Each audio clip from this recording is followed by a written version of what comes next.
प्रश्न बड़ा अद्भुत है भरद्वाज मुनि। क्या? हे मुनि श्रेष्ठ, अपनी दीनता का उल्लेख किया। हाँ महाराज, मेरे मन में एक बड़ा संशय है। यद्यपि वो संशय मेरे लिए बड़ा, लेकिन आपके लिए बड़ा छोटा क्यों? सारे वेद के तत्व आपके हस्तामलक है महाराज। यदि आज मैंने आपसे अपने निज संशय का उल्लेख नहीं किया तो बड़ी हानि हो जाएगी। लेकिन क्या बताऊं महाराज, डर भी लग रहा। जागवलिक मुनि ने कहा, डर किस बात का?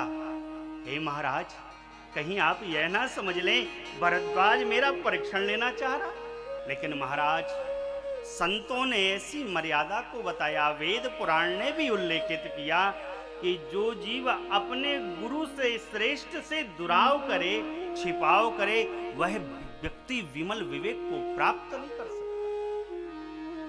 भैया हो, जीवन में सबसे छुपा लेना, लेकिन 3 लोगों से कभी अपने हृदय की किसी बात को छुपाना नहीं। कौन कौन?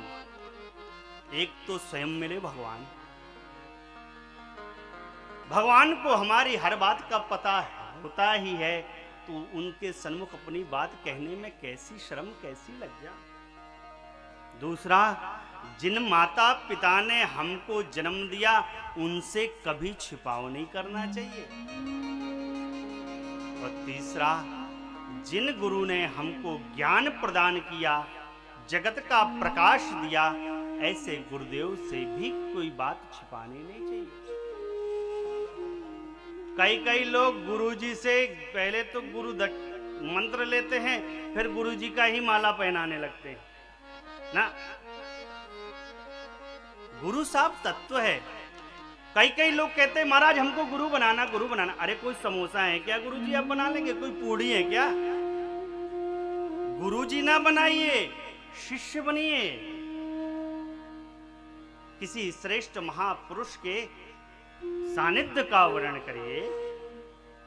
बड़ी अलौकिक परंपरा है हमारे भारतवर्ष की गुरु दीक्षा की। आज तो समय बदल गया, पहले गुरु दीक्षा ऐसे मिला नहीं करती थी। शिष्य माथा रगड़ते थे, सदगुरु परीक्षण लिया करते थे। आजकल तो चेला ही परीक्षण ले लेते हैं गुरुजी का। हाँ, गुरुजी लेना ही नहीं, जरूरत ही नहीं गुरुजी का। एक बार एक गुरुजी के 2 चेला थे भाई जी, नए चेला।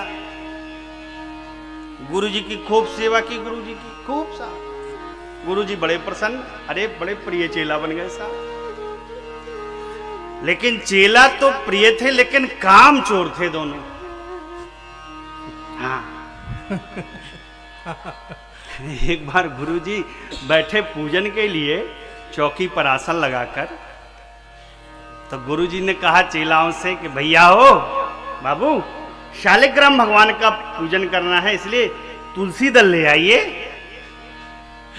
तो दोनों चेला एक दूसरे की ओर देखने लगे कि ये जाएगा, उसने सोचा ये जाएगा, कोई नहीं गया। तो एक कहता है गुरुजी ये तुलसी दल क्या होता है? तो गुरुजी उसका मुंह देखे। दूसरा तपाक से बोला, तुमको तुलसी दल का नहीं पता? तुलसी दल क्या होता है? वही जो केले के पत्ती जितना लंबा होता है। गुरुजी दोनों का मुंह देखने लगे, कहे इसका मतलब तुमका भी नहीं पता है? पता दोनों का है, लेकिन जाना कोई चाह नहीं रहा। गुरुजी समझ गए, कहे भैया ना तुमका पता ना तुमका पता, पता हमको है, लेकिन अब हम उठ नहीं सकते हैं। और गुरुजी भी थोड़ा मोटे नहीं थे, 150 किलो के थे, 1.5 कुंटल के। कहे भैया अब हम उठ तो सकते नहीं हैं, हाँ अब ये चौकी तुम दोनों उठाओ और हमखा लेकर चलो, तो हम तुम दोनों को आज बता देंगे कि तुलसी दल क्या है। गुरुजी का उठाकर चेला गए और गुरुजी 1 किलोमीटर तक लेकर गए।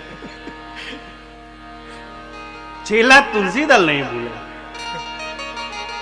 इसलिए गुरु से होशियारी नहीं, गुरु से छिपाओ नहीं।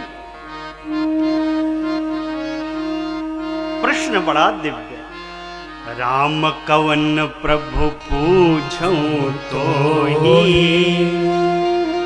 कहिय बुझाई कृपा निधि मोहि। ये राम जी कौन है?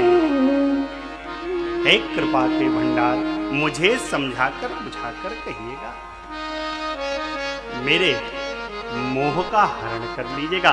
यद्यपि मुनि श्रेष्ठ, एक राम जी को तो मैं भी जानता हूं। अरे मैं क्या, उनका चरित्र तो सारा संसार जानता है। अवध नरेश चक्रवर्ती सम्राट दशरथ के ज्येष्ठ पुत्र हैं। भार्या का हरण असुराधिपति रावण ने किया, युद्ध क्षेत्र में गति प्रदान की उनने। कहिए ये राम जी कौन है? सुना याज्ञवल्क्य मुनि ने भरद्वाज मुनि की।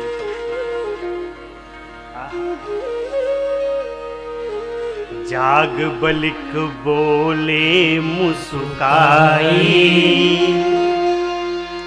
तुम ही विदित रघुपति प्रभुताई। चाहे सुनहु राम गुण गूढ़ा, कीनहु प्रश्न मनहु अति मूढ़ा। हे मुनि श्रेष्ठ, आप नाथ की प्रभुता के बारे में जानते हैं। आप तो सब मेरे राघव जी के बारे में जानते हैं, लेकिन मैं आपकी चतुराई को समझ गया। आपने आज मेरे सन्मुख इस प्रकार के व्यवहार का वर्णन किया कि जैसे आपको कुछ आता नहीं हो।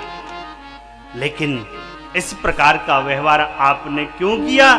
क्योंकि आप रघुनाथ जी की पावन कथा को सुनना चाहते हैं। हे मुनि श्रेष्ठ, मैं आपको रघुनाथ जी की पावन कथा को सुनाने जा रहा हूं। और ध्यान रखिएगा, वक्ता से श्रोता ने पूछा है वक्ता से, राम जी के बारे में बताइए। जैसे आप सभी ने हमारे महाराज श्री को आमंत्रित किया था राम कथा सुनाने के लिए ना, है? और राम कथा की जगह कोई और कथा होने लगे तो आप लोग प्रश्न करेंगे ना कि माई ये गलत है, हमने तो ये कथा सुनाने के लिए कहा।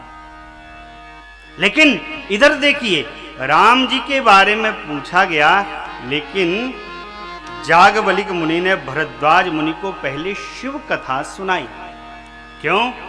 भगवान शंकर की यह कथा राम भक्ति का प्रवेश है, द्वार है। किसी भवन की लौकिकता की भव्यता को, सुंदरता को, सौम्यता का दर्शन हम तभी कर पाएंगे जब उसके द्वार से अंदर प्रवेश करेंगे। जब द्वार में ही नहीं आएंगे तो उसकी लौकिकता के बारे में क्या जानेंगे? जिसको मेरे रघुनाथ जी की भक्ति चाहिए, जिसको मेरे रघुनाथ जी की कथा सुनना है, उसे शिव जी की भक्ति का वर्णन करना ही होगा, शिव कथा सुनना ही होगा।